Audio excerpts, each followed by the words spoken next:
will be introduced in just a minute, Brian McLaughlin. But Brian, would you introduce your dad as our special guest here? Sure. My dad is Phil McLaughlin. He was class of '60 at West Point. Served at 82nd for a little bit, and he's been a serial entrepreneur much of his life. He recruited for West Point for 39 years. Oh my goodness! For which he received, if I remember correctly, a Commander's Award, some sort of. I might probably get the name wrong, but he received a medal for his service at West Point. All right. Over 39 years. Okay. Well, welcome. We're glad you could be here, and we're going to observe your guy in action here in just a few minutes. I'd like to turn the microphone over now to Kurt Keville, who will introduce our speaker and will moderate this loose cannon of information that we're looking forward to what Brian's going to help us work through from the production and other angles. So take it away, Kurt.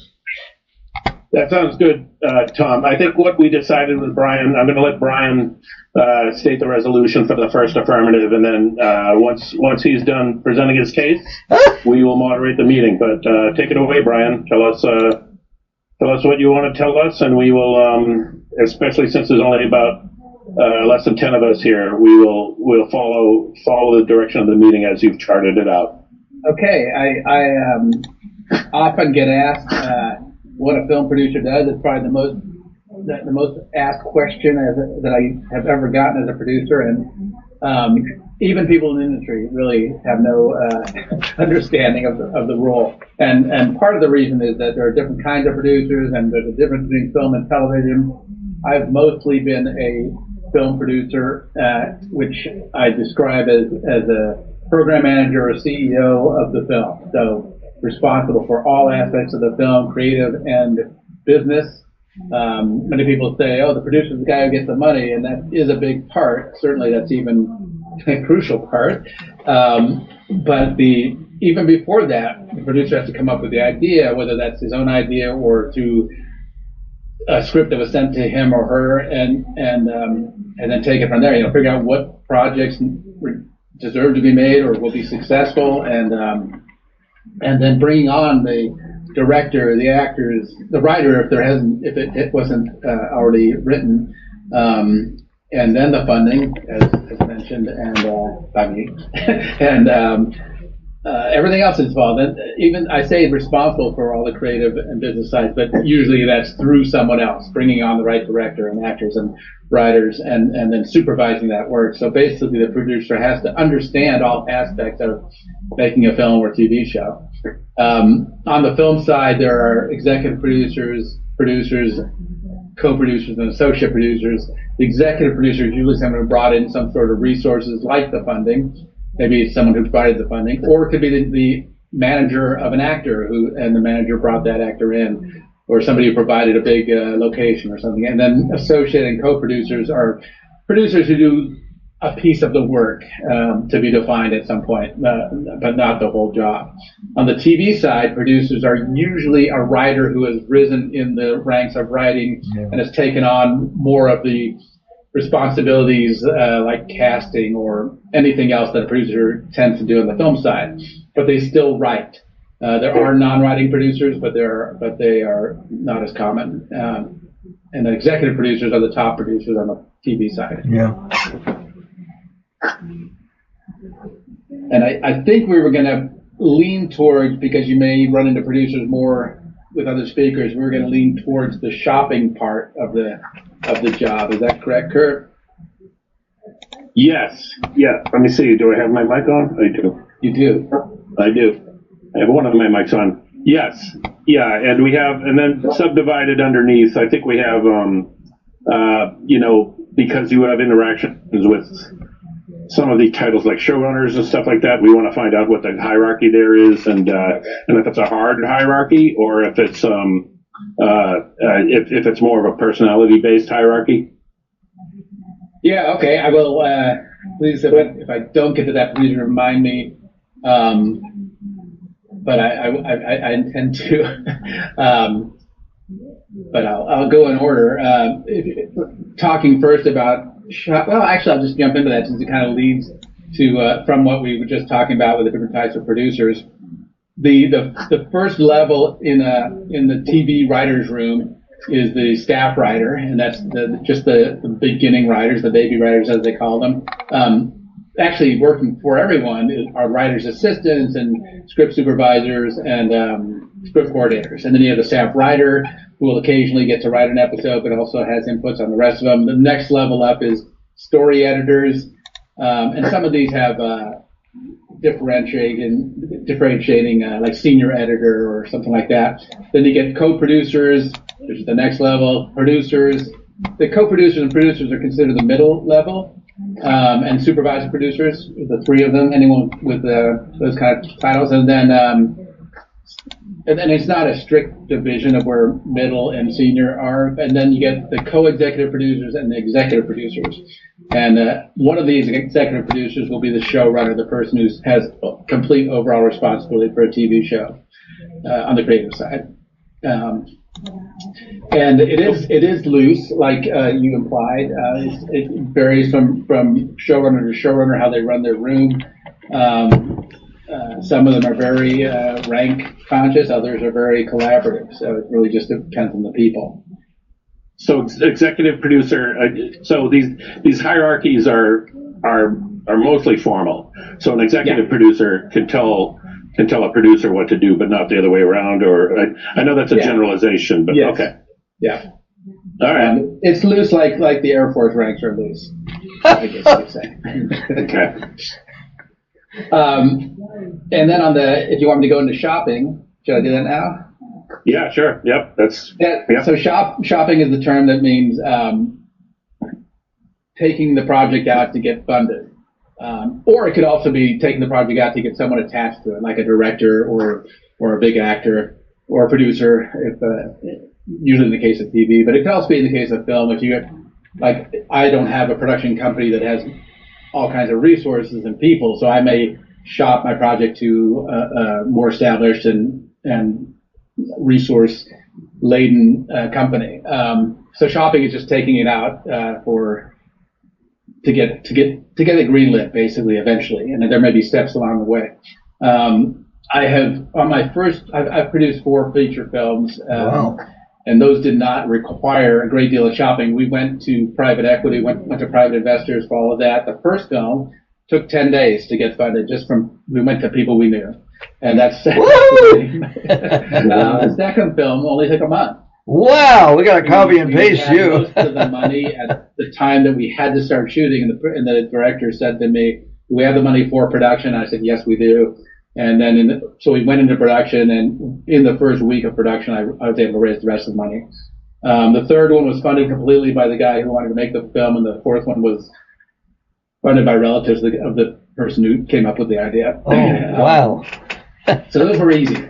But now that I've developed films that will cost millions, I just don't have those people in my family and friends. So I've been going for the last about 10 years on 4 films that I've developed that I've been taking them around to studios and production companies and networks. And what I have found on the film side is that and this took me a while to learn, but you have to get the director attached first. So actually just 2 days ago, I wrote to a director that I wanted for one of my films, and she's done a bunch of bigger projects, but she's also a big writer.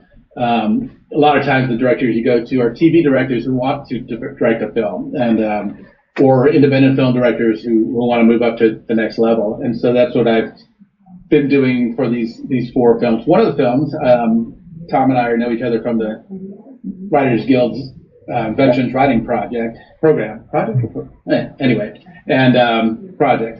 Writing Project. And the screenplay that I wrote in that project 10 years ago is one of them, the ones that I've been taking around recently. So it takes a while to get this done on the film side. On the TV side, it's usually a little faster, hopefully. You take it out to either the studio or the network, which are different levels in the pipeline, or to a production company that has to deal with a studio or a network, and basically involves a cold call, really. And by call, I usually mean email. And with maybe a log line, which is a one or two sentence description of the show, or maybe not. Maybe I just say I have a film in the totally similar to Modern Family and Shrinking, and I think it'd be a great film project. I said film, TV show for your company, and that they'll write back to me if they want to set up a meeting. There's the risk of Tom. Go ahead. Yeah. Before we get too far away from a statement you made a few minutes ago, I'd like to zip back to it if you could. You said that you would typically attach the director first, and my question is, does that typically require a down payment or what financial deal do you need to get a director attached typically? Right. Yeah, the director or the actor on the film side. Sometimes I do want a pay or play deal. So you give them you guarantee them half of their of what their eventual pay will be, excluding back end, just their fee. And so you might have to get some financing for that in advance. But I think that if they love the project, most of them understand that you don't have that amount of money laying around, and so ideally, they'll be in love with the project, and they'll be willing to be attached, because it really doesn't cost them anything to be attached. Yeah, it doesn't mean that they're blocked out from other projects. So there are people who will have run into the chicken and the egg with. You can't get financing without the director or the actor attached, but you can't get the director attached unless you have financing. I think that's more of a myth. I mean, it does happen, certainly. Excuse me. In which case, you just go for someone else, or you look for the money. Maybe you could, maybe find investors, and then you can tell them, well, as soon as I get the big funding, I'll pay you back. So it's a shorter term investment for people. Yeah. Hey, Brian. So, have you found that this particular director can help find financing for you? Sometimes, maybe not this particular one. The one I was just talking about, she has worked with a company that finances films, and I was talking to the head of that company earlier this week. I forget the day, but I said to her, if she comes aboard, and if with her we can get an actor that's somewhat recognizable, can we get the funding? And he didn't commit to it, but he said that would be something he could take out to his pool of investors then. Gotcha. Yeah, so that's the plan. One encouraging thing, and I don't even know if this is in a negative or positive way, but the amount of time you've spent working on your films is encouraging for me, because I spent a couple of years on 2 projects I have. Yeah. Yeah, it's a grind. It's pretty typical for a film to take 7 to 10 years to get shot from the first idea. Wow. And I tell people I work with a lot of clients to develop their projects, and I say, if you can't spend 7 years on this, then don't start, because it's not uncommon. Yeah. And you should have several projects going on in parallel if you want to be a producer. If it's not a passion project, if it's your career, you should have several going on, because you never know which ones are going to land first. Yeah. So I also started. So I've been shopping these 4 films for 10 to 12 years, depending. They didn't start at the same time, so they started at different times. And just about a year or 2 ago, I added 2 TV series to what I've developed, and I'm shopping it around. And in addition to those 4 films, I have 3 others that I'm really not shopping around yet, because I haven't spent the time to develop the scripts on those. But I do have scripts for those, and they're in the queue for whenever I get around to those. Mm-hmm. And then I have clients that I'm shopping their projects for. So I'm doing a lot of shopping lately. Wow. The things you need to go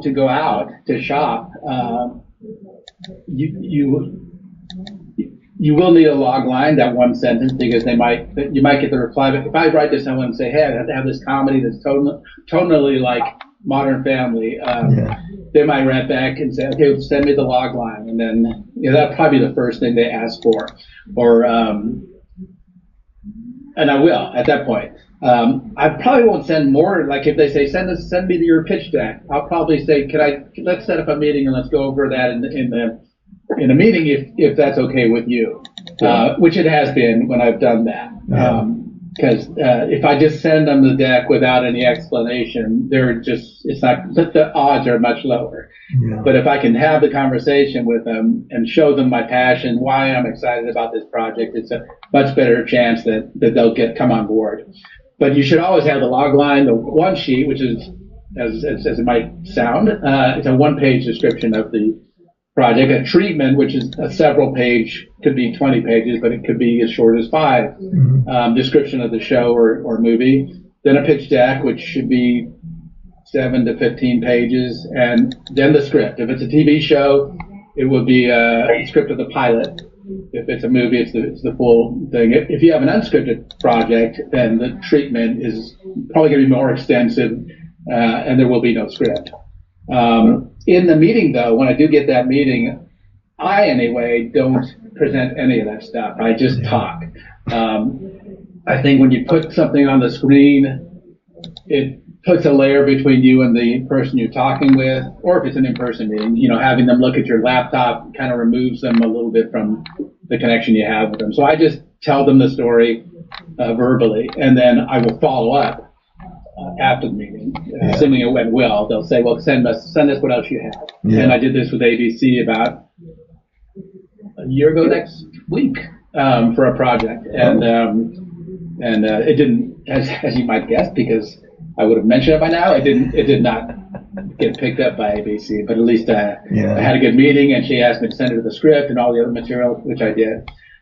Some people go in with video, like a sizzle reel or a proof of concept. I don't like doing that, but other people are very successful with it. Go ahead, Bob. Brian, I had a quick one. On this pitch sequence for a series, do you really need much more than beyond that pilot script, that pilot of the episode? Do you need much to say, okay, we're going to, the plan is 8 episodes, we're going to do episode 2, 3, 4, 5, or is it built on that episode, that pilot episode, with all that other collateral material above it? I used to say you should have 3 episodes written, but I don't anymore because I think the industry has changed a bit and they don't seem to require that. Plus you're supposed to get paid for everything you write. So you shouldn't be writing other episodes. Union writers will not even write the first one. They will just go in with and I don't know how true that is now because the industry has changed in the last couple of years. But so just the pilot script now, and the description of everything else. So you have to be able to talk about how the season is going to go and how 3 seasons are going to go, but you don't have to write it. I'll tell you why I don't like the sizzle reel or proof of concept is because as you talk, they already get an idea in their head what it looks like, and then suddenly you show them a video that may be something different. Yeah. And so it could hurt. Plus, if particularly at the level that most of us would be at, you're not going to be able to shoot something that looks as good as what it's going to be eventually. So if you show them this thing that looks like an independent film, it won't usually help your case, and it might hurt your case. So I say shy away from that, unless you can do something that looks really good. I mean, they should know how to extrapolate from there and say, okay, I get the idea, and I know what it'll look like eventually. But why put yourself at risk of losing someone? Yeah.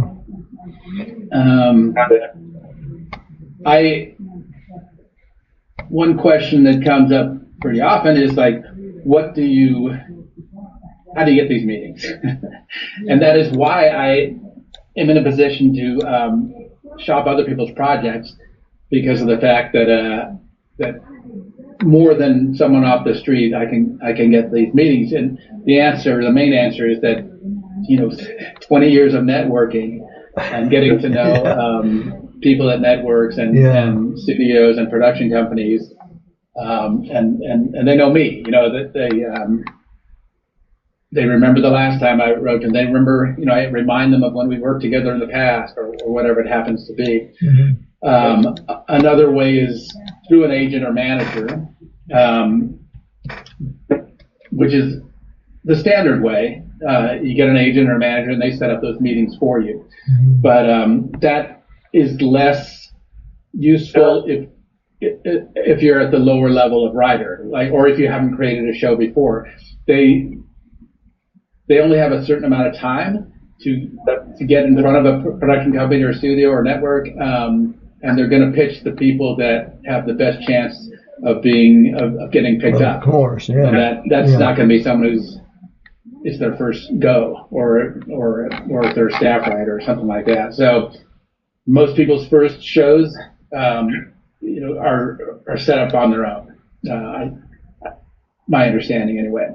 And so I will also, in addition to people I know, I because I'm a Producers Guild member, I can say, hey, I'm a Producers Guild member and I'd like to have this meeting.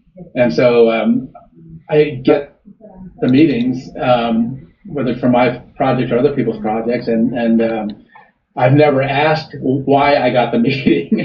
So I'm just guessing that part of it is that I'm a Producers Guild member, or whatever else I said in my cover letter about my background. Yeah. So another way of so having those connections, having reps, those are two ways of doing the cold calls, just writing to someone saying, hey, I love this show of yours. I have one that's somewhat similar but different, and I'd love to have a meeting with you to talk about it.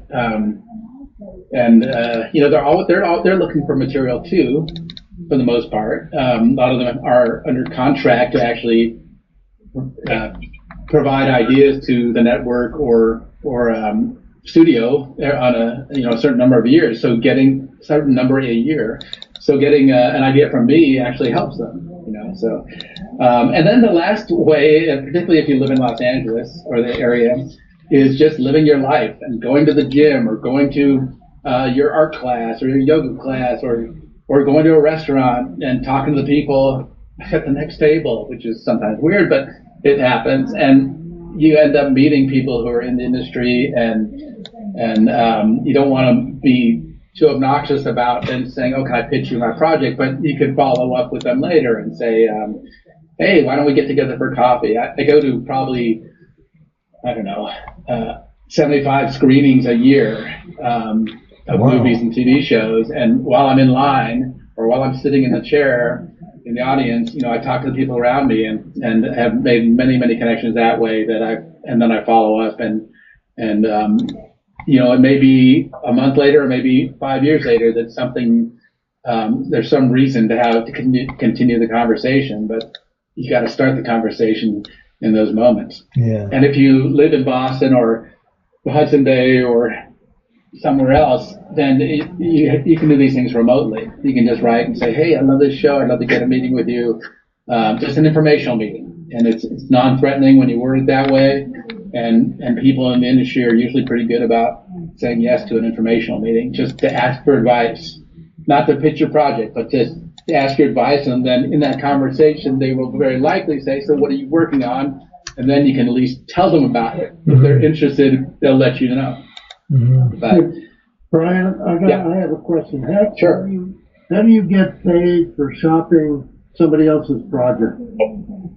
I have a price, and I say for this amount of money, I will query this many companies or get this many meetings. Combination of the two.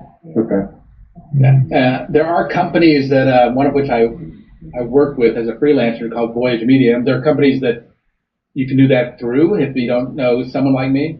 But people reach out to me on LinkedIn or find me on LinkedIn and then reach out to me directly by email and say, hey, I got this project. I want to know if you'll shop it around for me. And I say, yeah, I'll do it for this amount. And quite often that's the last I hear from them. Yeah. But other times they say, yeah, that sounds good. Let's go. Because, the price I charge is less than what the company that I work with charges. But it's more than what they pay me because they take a share. So I know somewhere in that range is what is a reasonable price. Yeah. Now, when you say shopping around, that includes both attachments, maybe, and maybe finding some financing as well, right? Yeah, it depends on the contract that I mean, what they need. Whatever they need is what I'll put in the contract. If they already have a director, then I won't include that, or whatever. So yeah, I do customize. If they don't have a pitch deck, I'll include creating a pitch deck or a treatment or whatever that happens to be. Okay, so the more stuff we can provide, the easier it'll be for you to get going. Right. And so, and it's easy to find the formats of these online, and many of them don't even have prescribed formats like the deck or the treatment.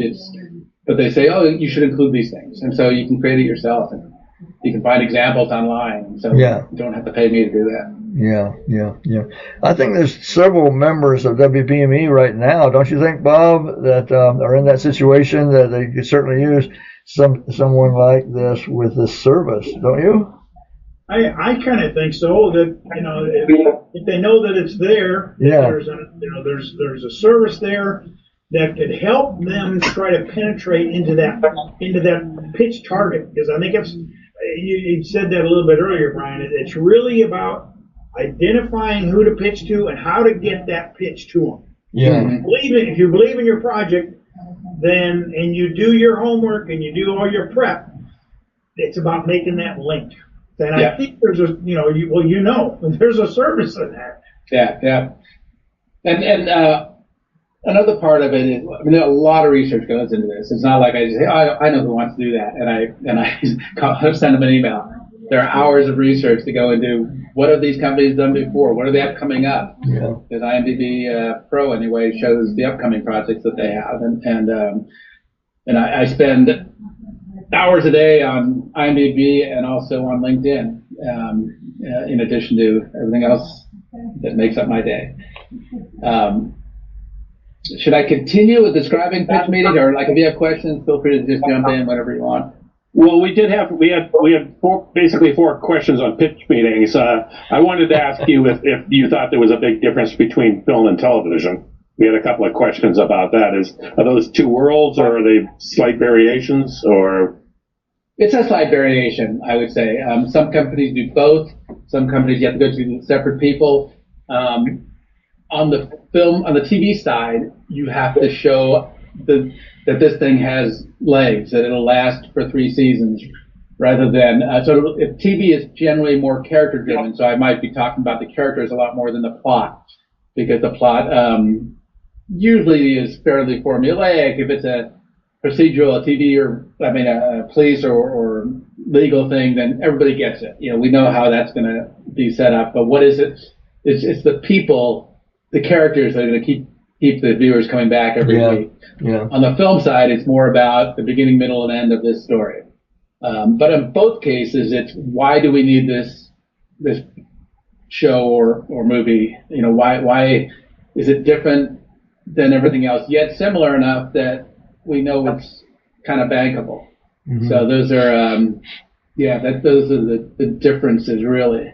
And then in both cases, you also have to say, why is it me that can do this? Why am I the best person to tell this story? Yeah. Let me follow up on that. I wanted to ask about a possible difference or similarity even. I've been on maybe 1.5 sets in my life, and the impression I got was that this is run just like a basic training camp. That it was extremely well organized. Everybody knew their place. They were where they're supposed to be, when they were supposed to be there, and all that sort of thing. And yet, many of the people I meet in the creative communities for film and television both are just kind of, I wouldn't associate them with a military style of carrying on or a military style of organizing themselves or anything. So is TV more one way than film in that sense, or are they both just very highly organized and yet laid back somehow? Yeah, I think when you get to the point where it's a studio or network film or TV show, it's going to be very structured. Yeah, structured. Excuse me. Everybody knows their place. Everyone knows what they should be doing. They don't have to be told. Independent film is going to be different. Yeah. Oh, yeah, sure. Yeah. Because they're still finding their way forward. That makes sense. Okay. Right. Yeah, that helps a lot. And it's funny that I find that there's not a lot of switch between film and TV, even though the jobs are all the same. And I don't know why that is. Well, I think I think it's because TV lasts longer. A season will last longer than a movie, and so if you're on the movie side, you move every couple months to another project, and your boss will generally take you with him or her, depending on how well you did. And on the TV side, it'll go 6 months, and so you get 2 gigs a year or something like that, and that's why people don't shift around, I think. Mm-hmm. Thank you. Yeah. Kurt, did you say there were a few questions? I was going to tell you, I've been watching this show. I'm sure you're familiar with it, the Get Shorty series. Mm-hmm. And there's some very cynical scenes in that where one of the guys says, all the deals are being made in AA these days. And it's like, I hope not. Oh my golly. Well, good thing for them that they're going to AA. Yeah. Exactly. Yeah. Did you say there were other questions though in the chat or someplace? Yeah, we wanted to talk about possibly other key people in the equation. I know you've talked a lot about the primary, the C-suite folks, but are there like linchpin people? Is there a grip or something that could be a deal breaker? I mean, is there a person in the stack? Yeah, that's interesting because I've been told different things by people who should know and do know, but they just have to have different experiences. So, and it's not a grip; it's more like the actor or the executive producer or showrunner. Some people say, "Well, attach a showrunner, and then you'll be able to get the sale more likely." But other people say, "No, the studio or the network has their own showrunners that they're going to want to attach, and having one attached will actually hurt you." And the same is true of actors, unless it's like an A-list actor. Having an actor attached may be it could. I mean, I say it could hurt. I think just the way you structure it you can avoid it. Just say, I have an actor who likes it and who has agreed to be attached. If you guys would accept that actor, and as long as the person knows, it may not fly, or it may have to fly without you, then you're okay. But the showrunner. When I was told don't attach a showrunner, I was told but attach an executive producer, because they're usually a handful or a small number of executive producers. So the network or studio can put their own executive producers in there too, and it's the one you have. But having one gives you a little bit of clout. And other things like camera and sound and music, those all come on later, so you don't have to worry about those. Yeah, some people have said to look early for casting director and production designer or someone who designs the day-to-day scheduling. That sounds like to me they would come along a little later, though. I don't see any need for that.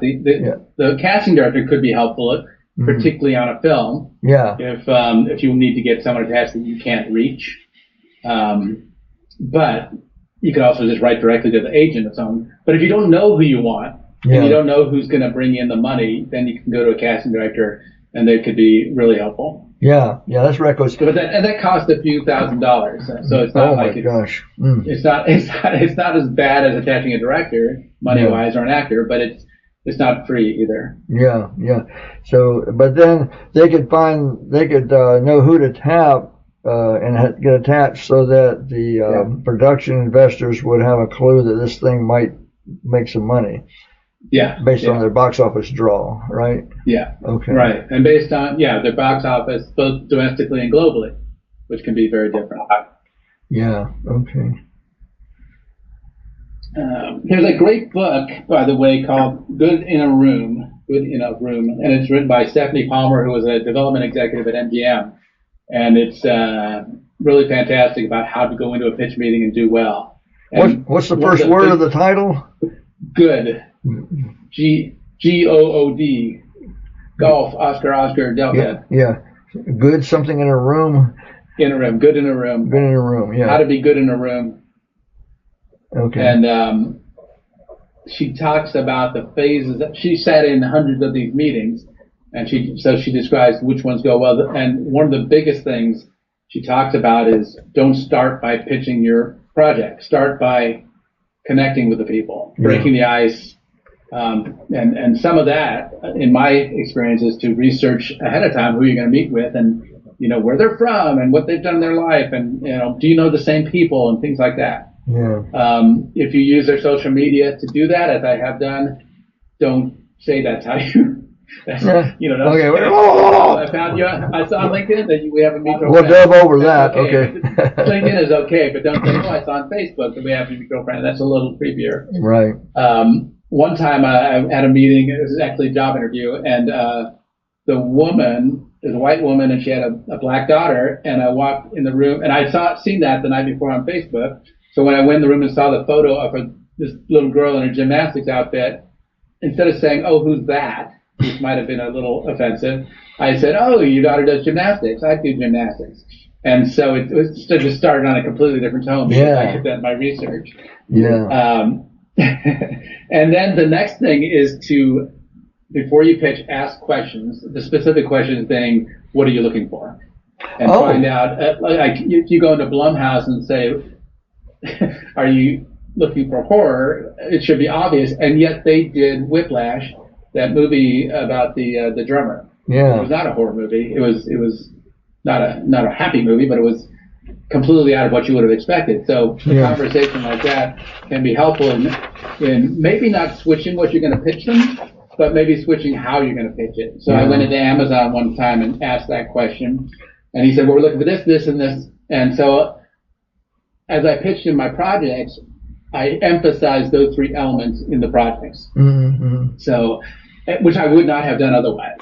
Yeah. So maybe they said, we're looking for a female lead, and I might not have mentioned, even though I don't know how I'd miss that, but anyway, maybe family friendly. Maybe that's a better way of saying it. Yeah. And maybe this is a story that's a drama and is very acceptable to family. Family viewing is very, it would fit, but it may not be what I'm going to stress. But now I will stress that. So ask the questions, and then you can give your pitch, and then you can follow up with more questions. Wow. I forget what the fifth one is, but that's I think the fifth part was ask what's next. Mm-hmm. Like you don't just say, okay, great meeting you, and walk out the door. You say, well, when can I expect to hear from you? What else can I send you? Mm-hmm. Things like that. Yeah. That's an interesting question. Where we can get away with asking what are you looking for up front, and then just get it right on the table. That's superb. Right. And then afterwards. And as Tom, as you heard, kind of described the other day, when you go into a pitch, tell a story well. Like this is your time to show you can tell a story well. If you're pitching a drama, tell it in a dramatic fashion. Yeah. Don't be just blah. If you're pitching a comedy, make sure they're laughing at times. Yeah. You don't have to. It doesn't have to be a stand-up routine, but you can at least make them laugh a few times through the meeting. Yeah. Yeah. Brian, do you have any experience with dealing with municipalities? I know I've heard stories that if you come into Boston, they want to sell permits, and you cannot change the subject with them. I understand there's lots of cities like Savannah, Georgia, that are much more open to to shooting in the city and opening up parts of the city to film. But do you have any personal experiences or anecdotes on that? Yeah, very little, because where I have shot the 4 features I did, it was 3 of them were in Tucson, which did not have permits required at the time, and the other was in Louisiana. I think the case was the same there. One way to get around permits is to shoot inside. Of course, you can't always do that, or on private property, because permits I think are always relate to being on public land or public property, like the streets or whatever. Mm-hmm. But it also is just it's part of the deal. You put it in the budget, and you assume you're gonna have to pay for permits, and you put it in. Yeah, it's just like any other expense. Sometimes it can be a hassle, particularly if you have to switch something up at the last minute, and then they have to prove that change. So yeah, and you don't want to get caught not doing it. So, having a good relationship with the people in the film office is part of it. Which if you're coming in from somewhere else, like you're coming to Boston from LA, it's a relationship you have to build very quickly. But if it's a place where you're going to shoot repeatedly, like I did in Tucson, then knowing them very well is easier. Yeah. Yeah, Bob. Hey, Brian, with this change in technology, we've got green screen technologies. We've got these digital studio technologies. They're all digital screens in the backs, and they're using the different, the graphic technologies to create these entire environments, which could, I believe, the concept is it reduces the cost of production without losing, hopefully, without losing the real dynamics of real shooting in real environments. What if you have a project that parts of it or portions of it are adaptable, easily adaptable to those digital environments for shooting? Is that something that should be included somewhere within that pitch environment, or with the collateral materials coming in? And the belief is 80% of it can be shot digitally, and so on and so on, which will help reduce it. And you reflect that in the budget. Is that playing in the game at any point right now? Good question. On the film side, I would say that could be, because that is your responsibility to know the budget. On the TV side, it's less of a responsibility of the creator of the show, because the network and studio know more about the budget than you do. But you should be prepared to answer the question. You should be able to say, particularly if you get a feel, like if you're asking the questions and they say, oh, we're looking for lower budget, or then you can say, oh, great, because this can all be done on green screen, or this can all be done on 3 sets that you build and then you just use them over and over again. Like you look at Seinfeld, most of that was done in their different apartments or friends, all of those. They were done on a fairly limited number of sets. And knowing that going into it is helpful. But it's not absolutely required, because on the TV side, as the writer, writers aren't expected to be businessmen. On the film side, it's not the writer pitching it, it's the producer. So the producers are expected to be businessmen. And and it's all that stuff has been planned out already, because on the film side, you have to know how much money you're going out to raise. Whereas on the TV side, it's not as important. But if you're going to like a studio, or a bigger production company, they'll know that stuff too. But having an awareness of it is helpful. So Bob, I don't think anybody ever complains about. I remember when Perfect Mind came out, people were asking me, is that what MIT looks like? And it's like, no, they shot it at some school in New Jersey. I don't think they allow people to shoot at MIT. Good Will Hunting wasn't shot at MIT, and Pale Blue Eye wasn't shot at West Point. I wonder how many people actually recognize that there is a difference between the historical the docudrama portion of it and the cinematography, the film quality of things. Maybe not very many, and certainly if nobody complains in the production room, then it may go ahead, whether there's huge mistakes, historically inaccurate mistakes. I've heard all sorts of stories about that, so maybe that at the end of the day they say, hey, boss, there's a bunch of historical inaccuracies here, and they say, no, we've run the numbers and we're going to keep it in the film. That's when I spent 6 months in Atlanta a few years ago on a Hulu project, and they use the same sheet over and over again for New York, or for every place. They use the same sheet over and over again, and nobody notices. So. Nobody complained. I think Bob is right, though. It's more about production costs. If he could save money, that's going to get their attention. Yeah, and it could be that in the meeting, they say, well, this one aspect of what you're proposing is going to be very expensive. Can we do it another way? Can we do it without the car crash? And the answer is yes. Yeah. We can show the car already crashed, or put that's done. I'm noticing that's done a lot in the films, that they just cut to, here's the car burning after the sound effect, and we can construct the crash in our head, maybe. And there are very few things blown up anymore. It used to be art and that people are proud of, blowing up a building, and Oh my now gosh. it's all done digitally. Oh, that reminds me. I don't want to get off course here, but I've been rewatching some of these old James Bond movies, and every time a car goes over the cliff, it goes bump, bump, bump, and then it explodes into flames. So, what on earth? How does that ever happen? Right. So, I guess that's an example of that. Yeah. Yeah. I mean, we all watch military films, and there were things that Oh yeah. about military films. Yeah. What else? What other questions do you guys have? I think we're kind of through our list. Well, I want to toss out something to go back to this funding thing and attachment thing. A couple of us are trying to develop a graphic to show the situation so that maybe we could use it as a jumping off point for a discussion with a potential development investor.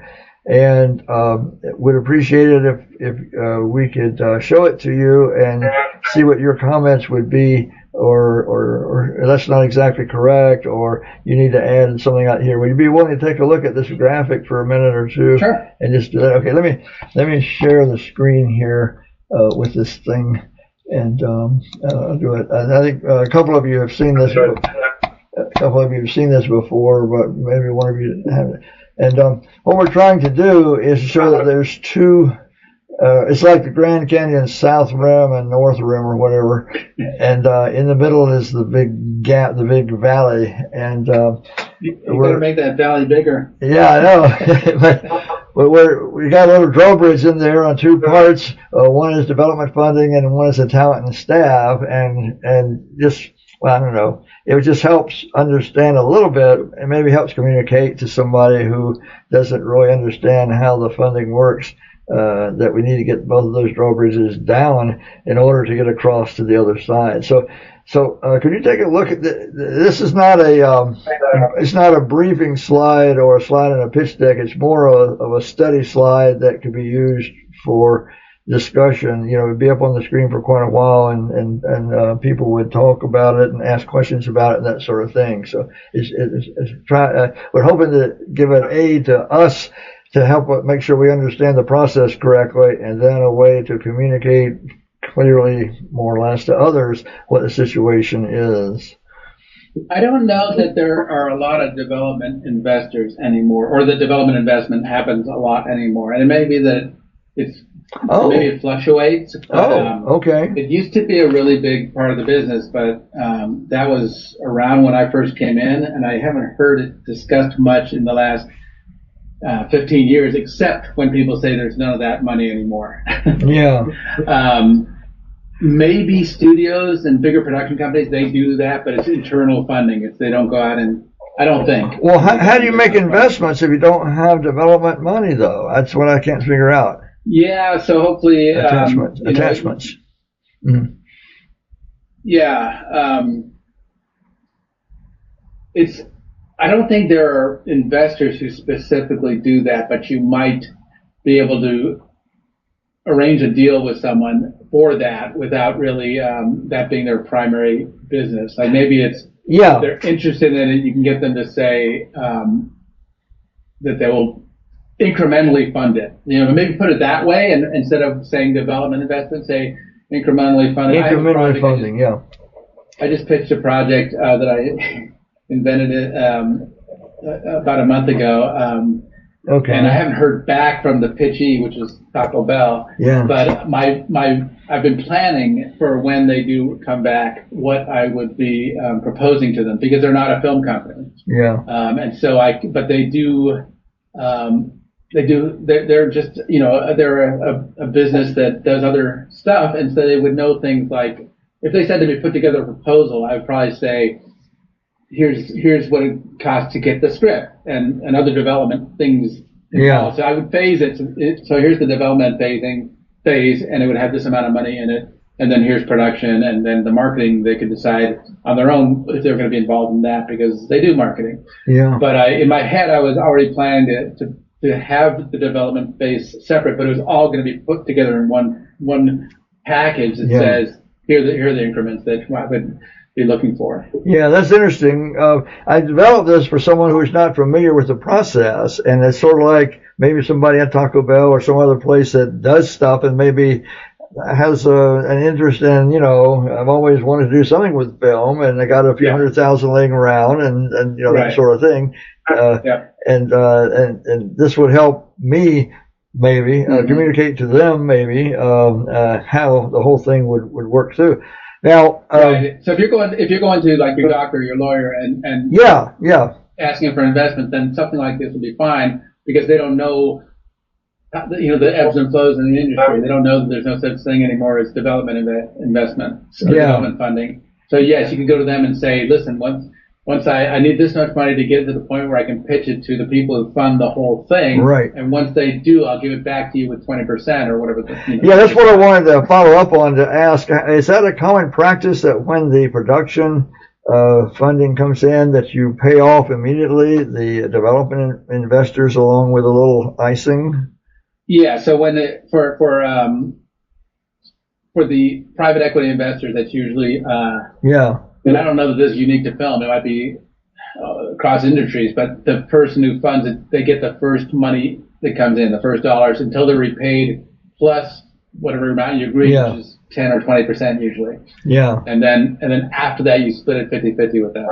Yeah, because the development investors would be out of the picture by then. We thank them for their early confidence. Here's your investment back along with some extra cash for you, and thank you very much. Unless they say, and some of them may say, well, let me stay until the end, and that's right. I'll get a share of the box office. Give them an option, sure. Yeah, you can convert to equity or something like that. Yeah. Okay. If I can jump in here, I presented a development contract to a couple of folks, and I put $50,000 in. Money that I was going to use for the pitch deck, a sizzle, lawyer fees, so forth and so on. And they had an option. Either I would pay them back their original amount of money plus a percentage, as you described, Brian, or we could let it ride and the action. So you can work out contracts in various ways. Yeah. And some of them would rather get a higher hurdle rate, which is at 10 or 20%. Yeah. And not in exchange for not taking a split of the rest of the money. Yeah. So that's another thing you say. Well, I'll just pay the 30% and then I get 100% of the rest. Yeah. And then they feel safer. Yeah. Well, it goes back to that other question you said. What are you looking for? You ask the development investor, what are you looking for? Do you want to get in and get out? You want to make help this thing get started, get a credit in the film, and then be back with your money, or you want to stay with the project, and you're interested enough to be associated with it for a longer period of time. And most of them are really just investing so that they can be part of a film. Yeah. And they really don't expect to make a lot of money back, or they're trying to help you out because you're a friend of yours and they want to support your career. Yeah. So there's this impression, and I think mistaken impression that film is risky as an investment, and I don't think it's any riskier than a shoe store or a restaurant for sure, or a bar. Those are all those are just as horrible. much as films do. And I've actually taken every film for over 10 years that was, let's say, that was not a studio film, and looked at the box office versus the budget on IMDb and found that they were, in general, they make their money back, which is not the impression that most people have. Yeah, because you don't have to make much in order to pay you don't have to make much over the production budget to feel you're successable. But I bumped into something just recently that kind of took me aback, and I think maybe Bob, maybe you were there that day when somebody said, now when you're doing your production budget, you're going to have to add another 100% for the publicity and advertising and that sort of thing, distribution and so forth. Do you have any perspective on that? This is for film now. Yeah, I don't think you have to do that. I think you can say to the distributor, you can let the distributor do that, and then they will recoup that money before you get your share. Yeah. So that's another way of doing it, because I don't have a good sense as a producer or whatever other kind of film person I am as to how much money has to be spent on the marketing. I don't know how to do it. I don't know any of that stuff. So the distributor does know that, or knows who to hire to do that. So the companies the films that I had distributed, I let the distributor do that, and they put in the contract they'll recoup their money for that before I get my share. Yeah, but if nobody knows about it, they're not going to. Why would they want to go see it? You know, I was worried. I think Doug mentioned Sean Mullins' rugby film recently, and we were all so gung ho, and we organized ourselves and got to go when the film came through our towns and everything, and then after the wave passed, I just didn't pick up a whole lot of additional activity, and I was thinking, oh my gosh, was there some kind of marketing process campaign, or something? Campaign, yeah. So that there's some awareness, a little longer term awareness, rather than just a quick saying, here's the premiere and you're invited, and let's come on and ask. Their arrangement was with Regal, and Regal had a 2-week deal with them, to put it in a certain number of theaters. It was through a company called I think Military Films was the name of the company. That's right. And it was only their second film, Military Films' second film, and honestly, their staff. I met them at a conference in September. They were fairly new to the industry, so they were relying on Regal to do all that. I think. I don't know all the details, but I do know that it was only their second film. So it was good that he got it in all those theaters. I think he's happy with how it did. But about 20 or 25, I wanted to learn more about his distribution plan. How on earth did you manage that? And I don't know that they've gotten a streaming deal yet. But something they were still working on last I talked to them about it. Oh, here, let me unshare. We finished talking about this thing here, I guess. Yeah. Okay, thank you. Hey, Brian, I got a question for you. It's a little bit personal. I don't want to take much of your time, but we want to be respectful of your time here. Okay. But I've had a project that I've been working with for several years, and I've shifted. I finally made this cosmic shift from it's better to go to a streaming project than it is to do with a feature film. But when I look at, I'm going to shift a little. When I look at Netflix, I look at Prime, I look at Hulu, I look at these streaming entities, there's a whole bunch of their offerings that are not U.S. centric. They're made in Korea.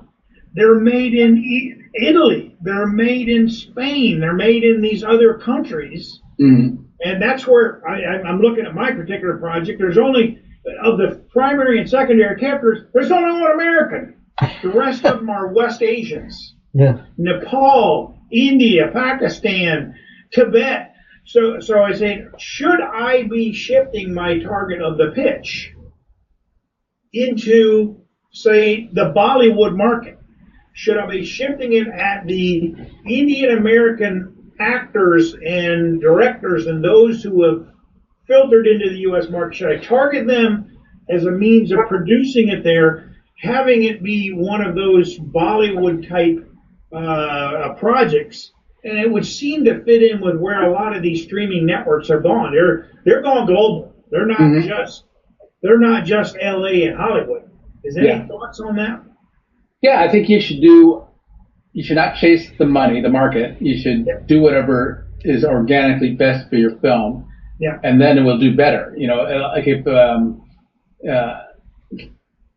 just as that example, like if there's no reason to have a Bollywood dance in the middle of your film, don't put it in there. A few years ago, there was a movie with I think it was Richard Gere.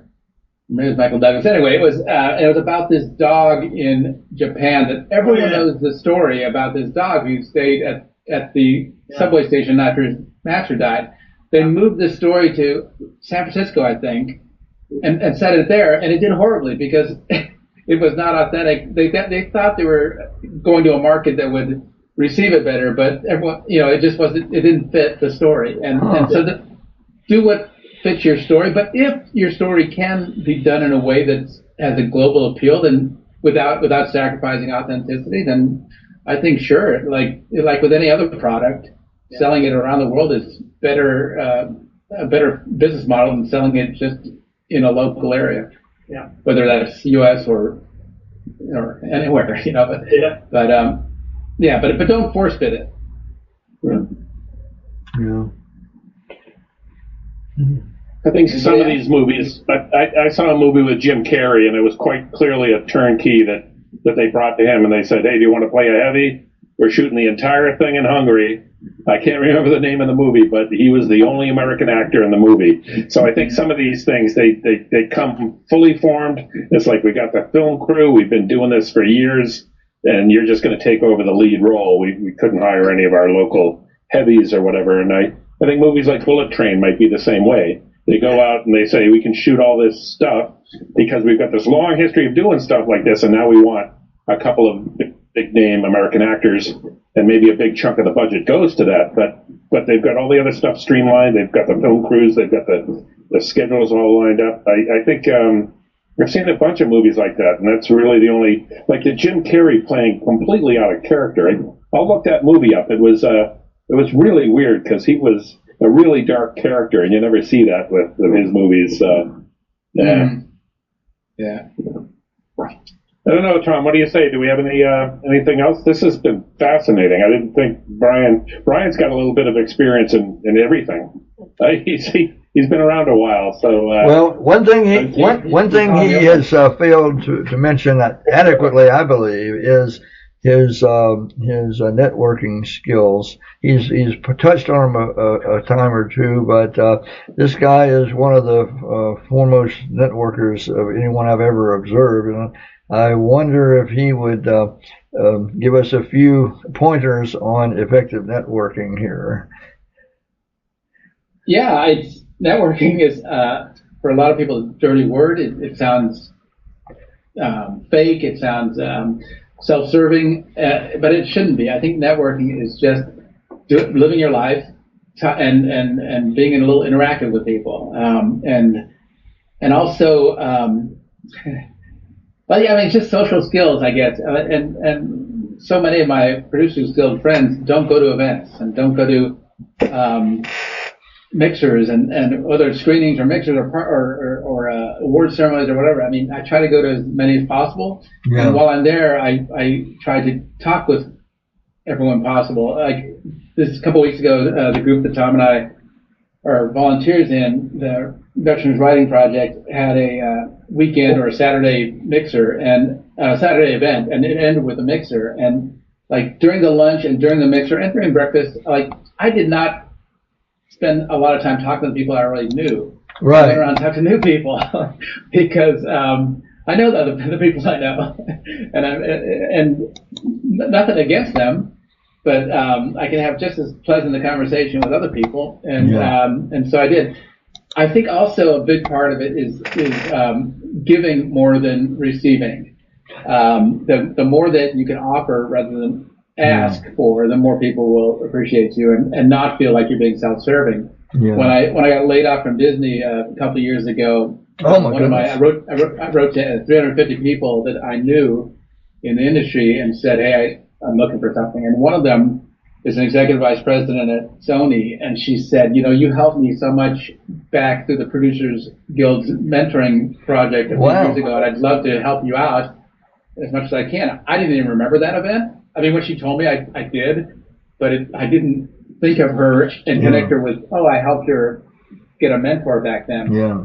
So we had lunch together, and the purpose of the lunch was how could she help me? And in that lunch, I said, you know what? Because she's trying to switch from unscripted to scripted. I said, there were 5 people in the course of that lunch that I suggested that I will introduce her to. And she's like, we're supposed to be here for you.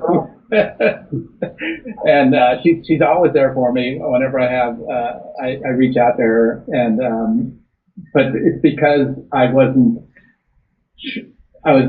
giving more than I was taking. In contrast, I invited a bunch of veterans to a Producers Guild Oscars viewing party Wow. a few years ago, and one of them, Tom, I don't know if you know Jennifer Bronte, but she brought a friend who was her producing partner for a project, and she introduced me to him, and the guy said, "Can you get us funding?" That's his first thing he said. Oh my goodness. After hello, and I said, "No, that's not what I do. I mean, I could have, maybe I could have helped him, but that's not my business."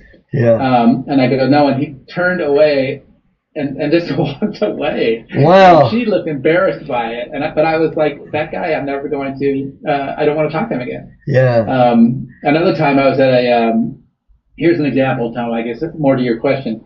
I was at a screening of the first Knives Out movie, and I always arrive first so I can get a good seat and everything. And because I was the first person in line, what is it, Netflix that does this? I think it was Netflix. Anyway, the Netflix woman said to me, we had a pre-reception maybe, but and so the Ryan Johnson and Ron Bergman, his producing partner, were going to be there before the screening, and then there was going to be a Q&A after, but they were going to show up beforehand. And she said, when Ryan comes in, can I bring him over to you to talk to you? And I thought, yeah, of course.